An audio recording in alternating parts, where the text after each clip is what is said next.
ਸਾਰੇ ਭੈਣ ਭਰਾਵਾਂ ਨੂੰ ਜੈ ਮਸੀਹ ਦੀ। ਅੱਜ ਦੇ ਵਚਨ ਦਾ ਮਨਨ ਕਰਨ ਤੋਂ ਪਹਿਲਾਂ ਅਸੀਂ ਪ੍ਰਾਰਥਨਾ ਵਿੱਚ ਜਾਵਾਂਗੇ। ਦਿਆਲੂ ਪ੍ਰਭੂ, ਅਸੀਂ ਤੇਰਾ ਧੰਨਵਾਦ ਕਰਦੇ ਹਾਂ, ਤੇਰੀ ਵਡਿਆਈ ਕਰਦੇ ਹਾਂ। ਤੂੰ ਸਾਡੇ ਉੱਤੇ ਆਪਣੀ ਨਿਤ ਪ੍ਰਤੀ ਦਿਨ ਕਿਰਪਾ ਕਰਕੇ ਸਾਨੂੰ ਜੈਵੰਤ ਕਰਕੇ ਆਪਣੀ ਮਹਿਮਾ ਦੇ ਲਈ ਆਪਣੇ ਨੇੜੇ ਲੈ ਕੇ ਆਉਂਦਾ। ਇਹ ਸਾਡੀ ਖੂਬੀ ਨਹੀਂ, ਸਾਡੀ ਲਿਆਕਤ ਨਹੀਂ, ਪਰ ਇਹ ਤੇਰੀ ਕਿਰਪਾ ਹੈ ਜਿਸ ਦੇ ਨਾਲ ਤੂੰ ਨਿਤ ਪ੍ਰਤੀ ਦਿਨ ਸਾਨੂੰ ਆਪਣੇ ਨੇੜੇ ਲੈ ਕੇ ਆਉਂਦਾ ਹੈ ਅਤੇ ਆਪਣੀ ਭਗਤੀ ਦੇ ਲਈ ਸਾਨੂੰ ਇਸਤੇਮਾਲ ਕਰਦਾ ਹੈ। ਜਦੋਂ ਪਰਮੇਸ਼ਰ ਅੱਜ ਦੇ ਵਚਨ ਦੇ ਵਿੱਚੋਂ ਅਸੀਂ ਤੇਰੀ ਸਿੱਖਿਆ ਲੈਣ ਜਾ ਰਹੇ ਹਾਂ ਤਾਂ ਇਸ ਸਿੱਖਿਆ ਦੇ ਨਾਲ ਸਾਨੂੰ ਆਪ ਦੇ ਰਾਜ ਦੇ ਪੁੱਤਰ ਬਣ ਕੇ ਆਪ ਦੀ ਮਹਿਮਾ ਕਰਨ ਦੇ ਲਈ ਸਾਨੂੰ ਬਲ ਦੇ, ਔਰ ਇਹ ਵਚਨ ਨੂੰ ਇਸ ਆਪ ਦੀ ਕਿਰਪਾ ਦੇ ਨਾਲ, ਆਪ ਦੀ ਸਮਝ ਦੇ ਨਾਲ, ਆਪ ਦੀ ਬੁੱਧ ਦੇ ਨਾਲ, ਆਪ ਦੀ ਗਿਆਨ ਦੇ ਨਾਲ ਸਾਨੂੰ ਪਰਮੇਸ਼ਰ ਪਿਤਾ ਪ੍ਰਾਪਤ ਕਰਨ ਦੇ ਲਈ ਮਦਦ ਕਰ, ਜਿਸ ਦੇ ਨਾਲ ਅਸੀਂ ਤੇਰੀ ਇੱਛਾ ਦੇ ਅਨੁਸਾਰ ਤੇਰੇ ਪੁੱਤਰ ਬਣ ਕੇ ਤੇਰੇ ਰਾਜ ਦੀ ਮਹਿਮਾ ਕਰ ਸਕੀਏ। ਅਜਿਹਾ ਹੋਣ ਦੇ ਲਈ ਮਦਦ ਕਰ। ਜਿੰਨੇ ਵੀ ਇਸ ਵਚਨ ਨੂੰ ਸੁਣ ਰਹੇ ਨੇ ਅਤੇ ਪਰਮੇਸ਼ਰ ਪਿਤਾ ਬੋਲਣ ਵਾਲੇ ਨੂੰ ਸਭਨਾਂ ਨੂੰ ਬਰਕਤ ਦੇ ਤਾਂ ਕਿ ਤੇਰੀ ਮਹਿਮਾ ਹੋ ਸਕੇ। ਇਹ ਸਭੋ ਕੁਝ ਤੇਰੇ ਹੱਥਾਂ ਵਿੱਚ ਸੌਂਪਦੇ ਬੇਨਤੀ ਮਸੀਹ ਯਿਸੂ ਦੇ ਪਵਿੱਤਰ ਤੇ ਸਮਰਥੀ ਨਾਮ ਵਿੱਚ ਮੰਗਦੇ ਹਾਂ, ਆਮੀਨ। ਪਿਆਰੇ ਅਜ਼ੀਜ਼, ਅੱਜ ਦੇ ਜੋ ਵਚਨ ਦਾ ਭਾਗ ਮੈਂ ਲਿਆ ਹੈ ਉਹ ਲਿਆ ਹੈ ਯੋਹੰਨਾ ਦੀ ਅੰਜੀਲ ਉਸ ਦਾ 1 ਅਧਿਆਇ ਉਸ ਦੀ 12 ਆਇਤ ਵਿੱਚੋਂ। ਇੱਥੇ ਲਿਖਿਆ ਹੈ, ਪਰ ਜਿਨ੍ਹਾਂ ਨੇ ਉਸ ਨੂੰ ਕਬੂਲ ਕੀਤਾ ਉਸ ਨੇ ਉਹਨਾਂ ਨੂੰ ਪਰਮੇਸ਼ਰ ਦੇ ਪੁੱਤਰ ਹੋਣ ਦਾ ਹੱਕ ਦਿੱਤਾ, ਅਰਥਾਤ ਜਿਨ੍ਹਾਂ ਨੇ ਉਸ ਨਾਮ ਉੱਤੇ ਨਿਹਚਾ ਕੀਤੀ। ਉਹ ਨਾ ਤਾਂ ਲਹੂ ਤੋਂ, ਨਾ ਸਰੀਰ ਦੀ ਇੱਛਾ ਤੋਂ, ਨਾ ਪੁਰਖ ਦੀ ਇੱਛਾ ਤੋਂ, ਪਰ ਪਰਮੇਸ਼ਰ ਤੋਂ ਪੈਦਾ ਹੋਏ ਹੈ। ਪਿਆਰੇ ਅਜ਼ੀਜ਼, ਅੱਜ ਦੇ ਜੋ ਵਚਨ ਦਾ ਮੈਂ ਵਿਸ਼ਾ ਲਿਆ ਹੈ ਉਹ ਹੈ ਕਿ ਅਸੀਂ ਪਰਮੇਸ਼ਰ ਦੇ ਪੁੱਤਰ ਕਿਵੇਂ ਬਣ ਸਕਦੇ ਹਾਂ। ਅਸੀਂ ਪਰਮੇਸ਼ਰ ਦੇ ਪੁੱਤਰ ਕਿਵੇਂ ਬਣ ਸਕਦੇ ਹਾਂ। ਹਰ ਇੱਕ ਵਿਅਕਤੀ ਕਹਿੰਦਾ ਅਸੀਂ ਪਰਮੇਸ਼ਰ ਦੇ ਧੀਆਂ ਪੁੱਤਰ। ਹਰ ਇੱਕ ਜਿੱਥੇ ਵੀ ਜਾਓ, ਜਿਸ ਵੀ ਜਗ੍ਹਾ 'ਤੇ ਉੱਤੇ ਜਾਓ, ਉਹ ਇਹੋ ਗੱਲ ਕਹਿੰਦੇ ਆ ਕਿ ਅਸੀਂ ਪਰਮੇਸ਼ਰ ਦੇ ਪੁੱਤਰ। ਪਰ ਜਦੋਂ ਅਸੀਂ ਉਹਨਾਂ ਨਾਲ ਗੱਲ ਕਰੀਏ ਪਰਮੇਸ਼ਰ ਦੇ ਪੁੱਤਰ ਦੀ ਅਤੇ ਪਰਮੇਸ਼ਰ ਦੀ ਬਾਣੀ ਦੀ ਸੁਣਨ ਦੀ, ਤਾਂ ਉਹ ਕਹਿੰਦੇ ਆ ਸਾਡੇ ਕੋਲ ਇੰਨਾ ਸਮਾਂ ਕਿੱਥੇ, ਸਾਡੇ ਇੰਨੇ ਚੰਗੇ ਭਾਗ ਕਿੱਥੇ ਕਿ ਅਸੀਂ ਪਰਮੇਸ਼ਰ ਦੀ ਬਾਣੀ ਨੂੰ ਸੁਣੀਏ। ਪਰ ਫਿਰ ਉਹ ਤਾਂ ਪਰਮੇਸ਼ਰ ਦੇ ਪੁੱਤਰ ਨਹੀਂ ਹੋਏ। ਹਰ ਕੋਈ ਕਹਿੰਦਾ ਹੈ ਮੈਂ ਪਰਮੇਸ਼ਰ ਦੀ ਸੰਤਾਨ ਹਾਂ, ਮੈਂ ਪਰਮੇਸ਼ਰ ਦਾ ਦਾਸ ਹਾਂ, ਪਰ ਦਾਸ ਅਤੇ ਪੁੱਤਰ ਕੌਣ ਹੈ ਇਹ ਸਮਝਣਾ ਜ਼ਰੂਰੀ ਹੈ। ਜਦ ਤੱਕ ਅਸੀਂ ਇਹ ਨਹੀਂ ਸਮਝਾਂਗੇ ਉਦੋਂ ਤੱਕ ਮੈਂ ਪਰਮੇਸ਼ਰ ਦੇ ਪੁੱਤਰ ਦਾ ਜੋ ਦਾਅਵਾ ਕਰ ਰਿਹਾ ਹਾਂ ਉਹ ਮੇਰੇ ਵਿੱਚ ਸੱਚਾ ਨਹੀਂ। ਮੈਂ ਆਪਣੀ ਜ਼ਿੰਦਗੀ ਨੂੰ ਉਸ ਵਿਨਾਸ਼ ਵੱਲ ਲੈ ਕੇ ਜਾ ਰਿਹਾ ਹਾਂ ਜਿੱਥੇ ਮੇਰੇ ਲਈ ਅੱਗੇ ਮੌਤ ਖੜੀ ਹੈ। ਮੈਂ ਆਪ ਨੂੰ ਇੱਕ ਉਦਾਹਰਣ ਦੱਸ ਰਿਹਾ ਹਾਂ। ਇੱਕ ਵਿਅਕਤੀ ਰਾਸਤੇ ਦੇ ਵਿੱਚ ਚਲਿਆ ਜਾ ਰਿਹਾ ਸੀ। ਉਹ ਦਿਨ ਨੂੰ ਬਹੁਤ ਅੱਛੇ ਤਰੀਕੇ ਨਾਲ ਰਾਸਤੇ ਦੇ ਵਿੱਚ ਚਲਿਆ ਜਾ ਰਿਹਾ ਸੀ, ਪਰ ਜਦੋਂ ਹਨੇਰਾ ਆਇਆ ਤਾਂ ਉਸ ਨੂੰ ਅੱਗੇ ਦਾ ਰਸਤਾ ਨਾ ਦਿਖਿਆ। ਉਹ ਇੱਕ ਵੱਡੀ ਖਾਈ ਦੇ ਵਿੱਚ ਡਿੱਗ ਪਿਆ। ਇਹ ਗੱਲ ਕਿਉਂ ਹੋਈ ਹੈ, ਇਹ ਘਟਨਾ ਕਿਉਂ ਹੋਈ ਹੈ? ਕਾਰਨ ਬਾਈਬਲ ਦੇ ਵਿੱਚ ਲਿਖਿਆ, ਜੇ ਤੁਸੀਂ ਪਰਮੇਸ਼ਰ ਦੀ ਸੰਤਾਨ ਹੋ ਤਾਂ ਤੁਸੀਂ ਚਾਨਣ ਦੀ ਸੰਤਾਨ ਹੋ। ਔਰ ਚਾਨਣ ਕਦੇ ਡਿੱਗਦਾ ਨਹੀਂ ਹੈ, ਉਸ ਦੇ ਵਿੱਚ ਹਮੇਸ਼ਾ ਵਿਅਕਤੀ ਸੁਚੇਤ ਹੋ ਕੇ ਤੁਰਦਾ ਰਹਿੰਦਾ ਹੈ। ਪਰ ਇੱਥੇ ਇਹ ਘਟਨਾ ਘਟੀ ਹੈ ਕਿ ਅਸੀਂ ਕਹਿੰਦੇ ਹਾਂ ਕਿ ਅਸੀਂ ਪਰਮੇਸ਼ਰ ਦੇ ਪੁੱਤਰ ਹਾਂ। ਅੱਜ ਸੰਸਾਰ ਦੇ ਵਿੱਚ ਕੁਝ ਅਜਿਹਾ ਹੀ ਹੋ ਰਿਹਾ ਹੈ। ਲੋਕ ਕਹਿ ਰਹੇ ਆ, ਪਰ ਅੱਗੇ ਜਾ ਕੇ ਉਹ ਉਸ ਮੌਤ ਦੇ ਖੰਡ ਦੇ ਵਿੱਚ ਗਿਰ ਰਹੇ ਹੈ ਜਿੱਥੇ ਪਰਮੇਸ਼ਰ ਦੀ ਸਵੀਕ੍ਰਿਤੀ ਨਹੀਂ ਹੋ ਰਹੀ ਹੈ। ਪਰਮੇਸ਼ਰ ਕਿਸ ਤਰ੍ਹਾਂ ਸਵੀਕਾਰ ਕਰ ਸਕਦਾ ਹੈ? ਬਾਈਬਲ ਦੱਸਦੀ ਹੈ ਪਰਮੇਸ਼ਰ ਪਵਿੱਤਰ ਹੈ। ਜਦੋਂ ਅਸੀਂ ਪਹਿਲਾ ਪਤਰਸ ਉਸ ਦੀ 1 ਅਧਿਆਇ ਉਸ ਦੀ 16 ਆਇਤ ਪੜ੍ਹਦੇ ਹਾਂ ਤਾਂ ਉੱਥੇ ਸਾਫ਼ ਤੌਰ 'ਤੇ ਕਹਿੰਦਾ ਹਾਂ ਕਿ ਪਰਮੇਸ਼ਰ ਕਹਿੰਦਾ ਹੈ ਕਿ ਮੈਂ ਪਵਿੱਤਰ ਹਾਂ, ਆਈ ਐਮ ਹੋਲੀ।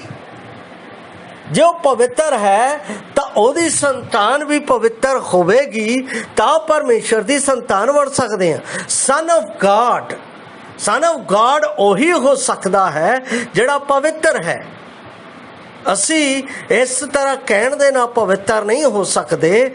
ਅਸੀਂ ਆਪਣੇ ਆਪ ਦੀ ਸੋਚਣ ਸ਼ਕਤੀ ਦੇ ਨਾਲ ਪਰਮੇਸ਼ਰ ਦੀ ਸੰਤਾਨ ਨਹੀਂ ਹੋ ਸਕਦੇ। ਪਰਮੇਸ਼ਰ ਦੇ ਸੰਤਾਨ ਹੋਣ ਦੇ ਲਈ ਸਾਨੂੰ ਪਵਿੱਤਰ ਹੋਣਾ ਪਏਗਾ। ਪਰ ਬਾਈਬਲ ਇੱਕ ਗੱਲ ਦਾ ਸੰਦੇਸ਼ ਬੜੇ ਸਾਫ਼ ਰੀਤੀ ਨਾਲ ਮੈਨੂੰ ਅਤੇ ਆਪ ਨੂੰ ਦਿੰਦੀ ਹੈ। ਬਾਈਬਲ ਇਹ ਸੰਦੇਸ਼ ਦਿੰਦੀ ਹੈ ਕਿ ਇਸ ਧਰਤੀ ਦੇ ਉੱਤੇ ਜਦੋਂ ਖੋਜ ਕੀਤੀ ਗਈ ਹੈ ਔਰ ਪਰਮੇਸ਼ਰ ਦੇ ਵਚਨ ਦੇ ਵਿੱਚ ਪਰਮੇਸ਼ਰ ਦੇ ਆਤਮਾ ਨੇ ਸਾਫ਼ ਦੱਸਿਆ, ਕੋਈ ਧਰਮੀ ਨਹੀਂ, ਇੱਕ ਵੀ ਧਰਮੀ ਨਹੀਂ। ਦੂਸਰੇ ਪਾਸੇ ਉਹ ਕਹਿੰਦਾ ਹੈ ਸਭੇ ਪਾਪ ਦੇ ਹੇਠ ਹਨ। ਔਰ ਤੀਸਰੀ ਗੱਲ ਉਹ ਕਹਿੰਦਾ ਹੈ ਕਿਉਂਕਿ ਸਭਨਾਂ ਨੇ ਪਾਪ ਕੀਤਾ ਅਤੇ ਪਰਮੇਸ਼ਰ ਦੇ ਪ੍ਰਤਾਪ ਤੋਂ ਰਹਿ ਗਏ। ਔਰ ਚੌਥੀ ਗੱਲ ਇੱਥੇ ਜਦੋਂ ਅਸੀਂ ਰੋਮੀਆਂ 6:23 ਪੜ੍ਹਦੇ ਹਾਂ ਤਾਂ ਉੱਥੇ ਕਹਿੰਦਾ ਪਾਪ ਦੀ ਮਜ਼ਦੂਰੀ ਤਾਂ ਮੌਤ ਹੈ। ਪਿਆਰੋ, ਪਾਪ ਦਾ ਪਰਮੇਸ਼ਵਰ ਦੇ ਨਾਲ ਕੋਈ ਰਿਸ਼ਤਾ ਨਹੀਂ ਹੈ, ਕੋਈ ਰਿਸ਼ਤਾ ਨਹੀਂ ਹੈ। ਔਰ ਬਾਈਬਲ ਬਾਣੀ ਪਾਪ ਦੇ ਬਾਰੇ ਜਦੋਂ ਇਹ ਬਿਆਨ ਕਰਦੀ ਹੈ ਕਿ ਪਾਪ ਪਰਮੇਸ਼ਰ ਤੋਂ ਦੂਰ ਹੋਣਾ ਹੈ। ਪਾਪ ਦਾ ਅਰਥ ਸਾਡੀ ਪਰਮੇਸ਼ਰ ਦੀ ਸੰਗਤ ਤੋਂ ਦੂਰੀ ਹੈ, ਪੂਰਾ ਕਟ ਆਫ ਹੈ, ਹਨੇਰਾ ਹੈ। ਔਰ ਬਾਈਬਲ ਦੇ ਵਿੱਚ ਇਹ ਗੱਲ ਸਾਫ਼ ਰੀਤੀ ਨਾਲ ਦੱਸੀ ਹੈ, ਜਦੋਂ ਪਾਪ ਦੀ ਮਜ਼ਦੂਰੀ ਮੌਤ ਹੈ ਤਾਂ ਅਸੀਂ ਪਰਮੇਸ਼ਰ ਤੋਂ ਅੱਡ ਹਾਂ। ਪਰਮੇਸ਼ਰ ਪਵਿੱਤਰ ਹੈ ਔਰ ਜੇ ਉਹ ਪਵਿੱਤਰ ਹੈ ਤਾਂ ਅਸੀਂ ਪਰਮੇਸ਼ਰ ਦੀ ਸੰਤਾਨ ਕਿਵੇਂ ਬਣ ਸਕਦੇ ਹਾਂ? ਸਵਾਲ ਇਹੋ ਹੈ। ਪਰਮੇਸ਼ਰ ਦੀ ਸੰਤਾਨ ਜੋ ਬਣਨਾ ਹੈ ਉਹ ਪਵਿੱਤਰ ਹੈ, ਪਵਿੱਤਰਤਾ ਤੇ ਹੈ। ਬਾਈਬਲ ਦੱਸਦੀ ਹੈ ਪਰਮੇਸ਼ਰ ਜੋ ਪਵਿੱਤਰ ਹੈ ਉਹ ਆਪਣੇ ਰਾਜ ਦੇ ਵਿੱਚ ਪਵਿੱਤਰ ਹੈ, ਸਭਨਾਂ ਗੱਲਾਂ ਦੇ ਵਿੱਚ ਪਵਿੱਤਰ ਹੈ, ਸੰਪੂਰਨ ਬ੍ਰਹਮੰਡ ਦੇ ਵਿੱਚ ਪਵਿੱਤਰ ਹੈ। ਕਿਉਂਕਿ ਜਦੋਂ ਅਸੀਂ ਪਰਮੇਸ਼ਰ ਦੇ ਵਚਨ ਦੇ ਵਿੱਚ ਯਸ਼ਾਇਆ ਦਾ ਦਰਸ਼ਨ ਦੇਖਦੇ ਹਾਂ ਤਾਂ ਉੱਥੇ ਲਿਖਿਆ ਹੈ, ਜਦੋਂ ਅਸੀਂ ਯਸ਼ਾਇਆ 6 ਅਧਿਆਏ 1 ਤੋਂ 3 ਤੱਕ ਪੜ੍ਹਦੇ ਹਾਂ ਤਾਂ ਉਸ ਦੇ ਵਿੱਚ ਸਾਫ਼ ਤੌਰ ਤੇ ਪਰਮੇਸ਼ਰ ਦੀ ਪਵਿੱਤਰਤਾ ਦਾ ਵਰਣਨ ਕੀਤਾ ਗਿਆ ਹੈ। ਉਹ ਪਰਮੇਸ਼ਰ ਜੋ ਪਵਿੱਤਰ ਹੈ ਉਸ ਦੀ ਪਵਿੱਤਰਤਾ ਦੇ ਨਾਲ ਪਵਿੱਤਰਤਾ ਦੀ ਭਗਤੀ ਕਰਨ ਵਾਲੇ ਕਰੂਬ, ਸ਼ਰਾਫੀਮ, ਦੂਤ ਅਤੇ ਉੱਥੇ ਦੇ ਪ੍ਰਾਣੀ ਹਮੇਸ਼ਾ ਉਹਦੀ ਜੋ ਭਗਤੀ ਹੈ ਪਵਿੱਤਰਤਾ ਦੇ ਨਾਲ ਕਰਦੇ। ਔਰ ਬਾਣੀ ਦੇ ਵਿੱਚ ਲਿਖਿਆ ਹੈ ਉਹ ਕਦੇ ਕਹਿੰਦੇ ਨਹੀਂ ਥੱਕਦੇ ਕਿ ਪਵਿੱਤਰ ਪਵਿੱਤਰ ਪਵਿੱਤਰ ਸੈਨਾ ਦਾ ਯਹੋਵਾ ਪਵਿੱਤਰ ਹੈ। ਜਿਹੜਾ ਪਵਿੱਤਰ ਪਰਮੇਸ਼ਵਰ ਹੈ, ਅਸੀਂ ਉਸ ਪਵਿੱਤਰ ਪਰਮੇਸ਼ਵਰ ਦੇ ਕੋਲ ਜਾ ਨਹੀਂ ਸਕਦੇ, ਅਸੀਂ ਉਸ ਪਵਿੱਤਰ ਪਰਮੇਸ਼ਵਰ ਦੇ ਕੋਲ ਮਿਲ ਨਹੀਂ ਸਕਦੇ, ਤਾਂ ਫਿਰ ਅਸੀਂ ਉਸ ਦੀ ਸੰਤਾਨ ਕਿਵੇਂ ਬਣਾਂਗੇ? ਪਰ ਬਾਈਬਲ ਇੱਕ ਚੀਜ਼ ਜ਼ਰੂਰ ਕਹਿੰਦੀ ਹੈ, ਬਾਈਬਲ ਇੱਕ ਚੀਜ਼ ਜ਼ਰੂਰ ਦੱਸਦੀ ਹੈ। ਬਾਈਬਲ ਕਹਿੰਦੀ ਹੈ ਕਿ ਜੇ ਅਸੀਂ ਪਵਿੱਤਰ ਹੋਣਾ ਹੈ, ਜੇ ਅਸੀਂ ਪਵਿੱਤਰਤਾ ਦੇ ਵਿੱਚ ਜਾਣਾ ਹੈ ਤਾਂ ਸਾਨੂੰ ਪਰਮੇਸ਼ਵਰ ਦੀ ਯੋਜਨਾ ਦੇ ਅਧੀਨ ਆਉਣਾ ਪਵੇਗਾ। ਪਰਮੇਸ਼ਰ ਦੀ ਯੋਜਨਾ ਦੇ ਅਧੀਨ ਚੱਲਣਾ ਪਵੇਗਾ।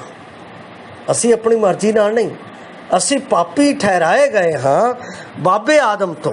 ਕਿਉਂਕਿ ਬਾਈਬਲ ਦੇ ਵਿੱਚ ਜਦੋਂ ਅਸੀਂ ਰੋਮੀਆਂ ਦੀ ਪੁਸਤਕ 5 ਅਧਿਆਏ ਉਸ ਦੀ 12 ਆਇਤ ਪੜ੍ਹਦੇ ਹਾਂ ਤਾਂ ਲਿਖਿਆ ਹੈ, ਇਸ ਲਈ ਜਿਵੇਂ ਇੱਕ ਮਨੁੱਖ ਤੋਂ ਪਾਪ ਸੰਸਾਰ ਵਿੱਚ ਆਇਆ ਅਤੇ ਪਾਪ ਤੋਂ ਮੌਤ ਆਈ, ਇਸੇ ਤਰ੍ਹਾਂ ਮੌਤ ਸਭਨਾਂ ਮਨੁੱਖਾਂ ਵਿੱਚ ਫੈਲ ਗਈ ਜੋ ਸਭਨਾਂ ਨੇ ਪਾਪ ਕੀਤਾ ਹੈ।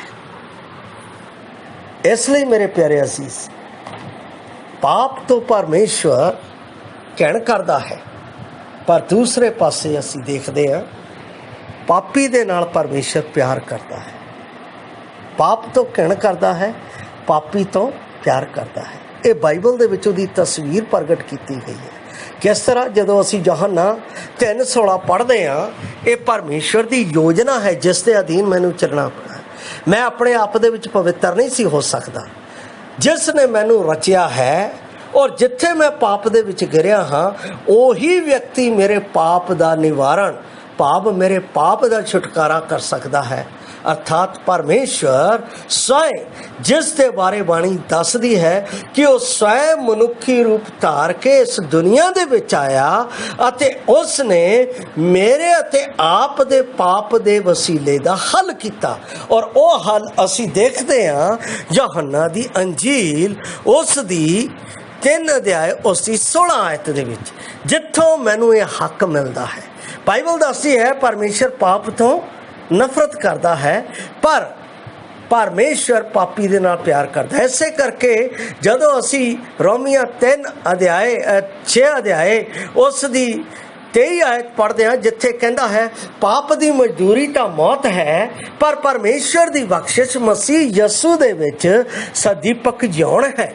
ਇਹਦਾ मतलब परमेश्वर जिथे साडे लई पाप दे विच मौत है, उत्थे परमेश्वर साडे लई उस मौत तो जीवन भी दे रहा है। और जीवन किद्दां मिल रहा है? यूहन्ना 3:16 दे विच,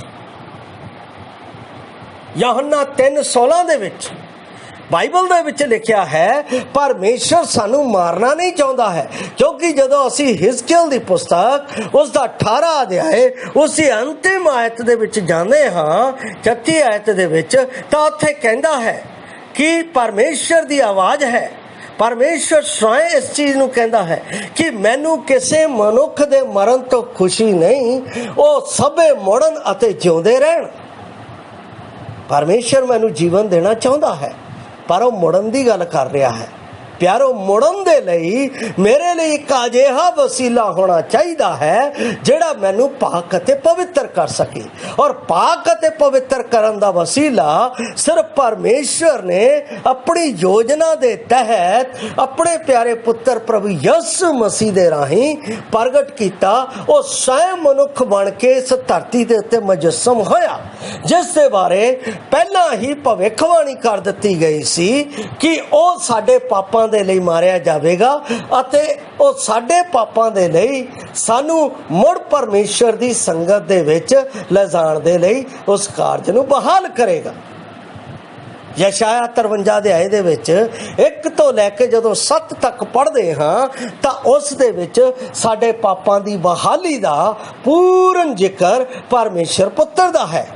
और बाणी दे विच जदों असी ये शुरुआत देखते हैं परमेश्वर पुत्र दी, जो परमेश्वर सी, जो परमेश्वर पवित्र सी, वो मनुखी रूप दे विच मुजस्सम होया मसीह यसू दे विच। यसू नाम दा अर्थ है पापां तो बचाउण वाला। बाणी दे विच लिखिया है प्रभु यसू मसीह मती अंजील 1:21 दे विच कहंदा है कि वेखो एक वारी गर्भवती होवेगी, ओ पुत्र जनेगी अते उस दा नाम यसू रखिया जावेगा, भाव ओ अपने लोकां नूं उन्हां दे पापां तो बचावेगा। यशाया दे विच उसका नाम इमैनुअल रखा गया कि उसका नाम इमैनुअल रखा जावेगा, जिसका अर्थ परमेश्वर साडे नाल। ਇਹਦਾ मतलब है जदों असी पाप दे विच डिग गए तो परमेश्वर साडे तो दूर अड हो गया है। हुण जदों परमेश्वर ने मेरे नाल ब्योंत बनाई है इस पाप तो बचण दे लई, तां ओहदा दूसरा नाम परमेश्वर दी साडे नाल संगत। प्यारो, ये बहुत वड्डा भेत है मैनू पुत्र बनाउण दे लई जो परमेश्वर ने इस धरती दे उत्ते मेरे अते आप दे लई प्रगट कीता। यूहन्ना 3:16 दे विच कहंदा है परमेश्वर ने जगत नाल अजिहा प्यार कीता। पुत्र बनन दे विच, मैनू पुत्र बनाउण दे विच परमेश्वर दा सब तो वड्डा पहला त्याग है कि उसने मेरे लई मैनू पापी नू बचाउण दे लई स्वर्ग दा त्याग कीता। दूसरा, स्वर्ग दे आदर मान दा त्याग किया। तीसरा, उसने स्वर्ग दी उस बादशाहत, वो राजा सी, उसका त्याग किया। चौथा, उसने जो त्याग किया है उस स्वर्ग दे विच परमेश्वर दी धर्मीपन दा अते धार्मिक होण दे राजे दा उसने उस जगह दे ते त्याग किया है। ये त्याग क्यों किया है? मैनू अते आप नू परमेश्वर दे पुत्र बनाउण दे लई। ये आसान नहीं सी। इस दी कीमत चुकानी पैनी सी। असी दुकान ते जाने हाँ, कोई भी चीज़ खरीदते हाँ तो उस दे लई असी कीमत अदा करते हाँ। जदों असी उसकी कीमत अदा करते हैं तो चीज़ मैनू मिलती है। पर परमेश्वर ने मैनू मुड़ परमेश्वर दा अधिकार प्राप्त करन दे लई स्वयं मनुखी रूप दे विच मुजस्सम हो के उसकी कीमत अदा करके मैनू परमेश्वर पुत्र होने का हक दिता। इसदा मतलब बाइबल दसदी है परमेश्वर ने जगत नाल, इहदा मतलब है ना इत्थे कोई हिंदू है, ना कोई सिख है, ना कोई ईसाई है, ना कोई मुसलमान है। परमेश्वर दे लई मनुख जाति जिसनू उसने स्वयं उत्पत्त कीता सी और उस तो बाद आदम तो बाद जिन्ने भी मनुख पैदा होए वो सब पाप दे विच गिर गए। उसने मनुख जाति नू बचाउण दे लई प्यार कीता, त्याग कीता और उस त्याग दे नाल उसने बलिदान किया। ये तीन चीज़ां ने, प्यार किया, त्याग किया, बलिदान दिता। तद असी परमेश्वर की संतान बने, नहीं तो असी परमेश्वर की संतान नहीं बन सकते हैं। ये तीन गल्लां परमेश्वर ने स्वै इच्छा दे नाल अपने पुत्र प्रभु यसु मसीह दे राहीं मेरे अते आप दे जीवन दे विच कीता है। प्यारो, कि असी ओ परमेश्वर पुत्र ने जिन्हें मेरे लिए अपनी जान कलवरी क्रूस दे उत्ते, इहदा मतलब बाइबल बाणी दसदी है मुक्ति जिहड़ी है बिना लहू बहाए नहीं मिल सकती। ओ परमेश्वर ने पवित्र लहू मेरे लिए कलवरी क्रूस दे उत्ते बहाया। बाणी दे विच लिखिया बिना लहू बहाए पापां दी माफ़ी हुंदी ही नहीं। जो पाप मैं कीते, जो गुनाह मैं कीते, उन्हां गुनाहां दी सजा उसने अपने उत्ते लई। उसने कोई पाप नहीं किया। बाइबल दे विच लिखिया है उसका 3 बार न्याय किया गया। 3 बार न्याय तो बाद भी उन्होंने कहा असी इस दे विच कोई गुनाह नहीं पाने हाँ जिस दे कारण असी इसनूं सलीब ते चाड़ीए। पर उस वेले मैं अते आप अते जिन्ने भी सी सानू मुक्ति की लोड़ सी, असी क्या इसनूं सलीब चढ़ाओ। सलीब चढ़ाने का मतलब ये ओ मेमना सी जिसने मेरे अते आप दा पाप दा पार अपने उत्ते चुक्या होया सी अते मैं उसके उत्ते हथ रखिया सी। हाँ, ये बद कीते जाण दे योग है और मेरा पाप इस उत्ते है। और ओ मेमना कलवरी क्रूस के उत्ते मेरे पाप नूं चुक के की होया है, कुर्बान होया। बाइबल दे विच लिखिया है जदों कुर्बान होया है तद सारी धरती दे उत्ते हनेरा छा गया। हनेरे दा मतलब ओ मंदिर दा याजक जिहड़ा सी जदों अंदर जांदा सी तां उत्थे हनेरा हुंदा सी और परमेश्वर दे अगे जो बलिदान दी भेंट नूं भाव उस लहू नूं लैके जांदा सी ओ लहू परमेश्वर स्वीकार करके सब नूं पवित्र करदा अते उस दा लहू उन्हां ते छिड़किया जांदा सी अते ओ पवित्रता सी। पर प्रभु यसु मसीह ने मेरे लिए कलवरी क्रूस दे उत्ते जान दे के लहू दी धारा बहा दित्ती है और अज भी बह रही है, जिस विच जिहड़ा भी उसनूं स्वीकार करदा है, मनदा है कि प्रभु यसु मसीह मेरे पापां दे लई मारिया गया, गड्ढिया गया ते तीसरे दिन जी उठिया। पहला यूहन्ना जदों 1:9 पढ़दे हैं तां उत्थे लिखिया जे असीं अपने पापां दा इकरार करिए तां साडे पापां नूं माफ करन दे लई विश्वासयोग धर्मी है, विश्वासयोग धर्मी है। इहदा मतलब परमेश्वर दे उत्ते जदों मैं नीचा करदा हाँ तां नीचा करन दे नाल सब तो पहला परमेश्वर मैनू जदों अपना मैं उस दे उत्ते नीचा करदा हाँ, विश्वास करदा हाँ, मैनू पुत्र बनाउंदा है और अपने पुत्र दे विच धर्मी बनाउंदा है।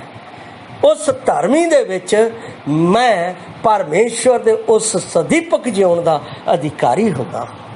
फिर मेरे उत्ते मौत दा हुक्म नहीं, फिर मेरे उत्ते जीवन का अधिकार है। क्योंकि यूहन्ना 3:16 दे विच आख्या जे असी परमेश्वर दे उस पुत्र दे उत्ते विश्वास करते हाँ तां असी उस विच सदा दे जीवन नूं प्राप्त करके उसके पुत्र होने का हक प्राप्त करते हैं। प्यारो, लिखिया है परमेश्वर ने जगत नाल अजिहा प्यार किया कि उसने अपना इकलौता पुत्र बख्श दिता, जो कोई उस उत्ते नेचा करे वह नाश ना होवे बल्कि सदीपक जीवन प्राप्त करे। सदीपक जीवन का भाव सदा का जीवन, अमरता का जीवन, जिहड़ा कदे खत्म होने वाला नहीं। सब तो वड्डी गल है जदों मैं विश्वास करता हाँ, पहली गल मैं परमेश्वर का पुत्र बन गया, दूसरी गल मैं धर्मी मनुख बन गया, तीसरी गल मैं परमेश्वर के स्वर्गीय राज का वो अधिकार प्राप्त कर लैंदा हाँ जो परमेश्वर ने मुढ़ों मेरे लिए रखा है। पावन अंत जीवन आपसियां दे विच लिखिया है, जदों असीं उस उत्ते निचा कर लैंदे हाँ तां सानूं स्वर्गीय सिटीजनशिप मिल जाती है। सिटीजनशिप मतलब स्वर्ग की नागरिकता मिल जाती है। इसलिए सब तो पहला जब तक मैं मसीह यसू नूं व्यक्तिगत रीति दे नाल अपना मुक्तिदाता नहीं मन लैंदा। मुक्तिदाता किदां मूँह दे नाल बोलना है प्रभु यसू मसीह, जो असी पहला करंथियां 15 अध्याय उसकी 3 और 4 दे विच पढ़दे हाँ, जिथे लिखिया होया है, क्यों जो मैं मुख गल्लां विच ओ गल तुहानूं सौंप दित्ती जिहड़ी मैनूं प्राप्त होई, जो मसीह पुस्तकां दे अनुसार साडे पापां दे कारण मोया अते एक ही दबिया गया अते एक ही पुस्तकां दे अनुसार ओ तीजे दिहाड़े जी उठिया। हुण ओ मेरा प्रभु है, हुण मेरा जीवन मेरा नहीं परमेश्वर दा है।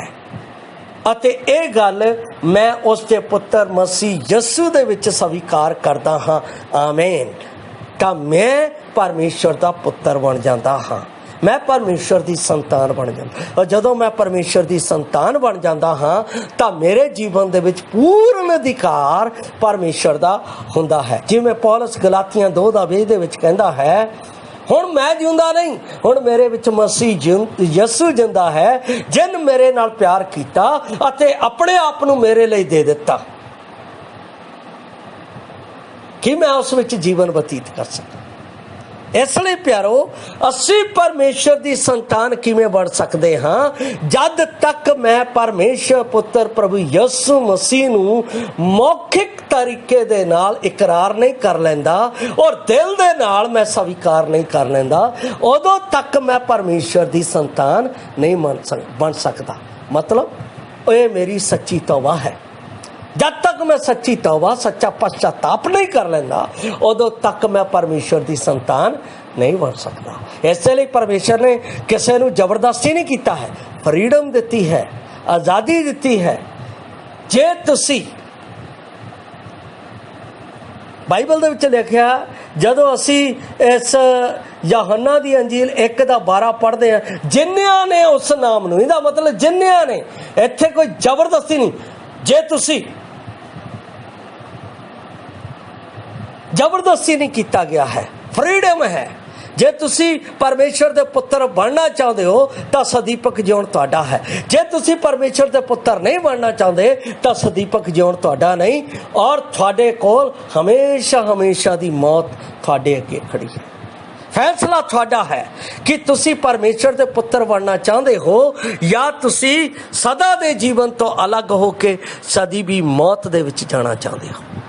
मैं तो परमेश्वर का पुत्र बन के उसके आनंद नूं प्राप्त कर रहा हाँ, उसके स्वर्ग राज दीआं आशीषां नूं प्राप्त कर रहा हाँ। जे तुसी भी प्राप्त करना चाहते हो तो तुसी उसके पुत्र बन के कहण दा पाप पश्चाताप करके तुसी परमेश्वर की संतान बन के स्वर्गीय आशीषां नूं प्राप्त कर सकते हो। प्रभु आप नूं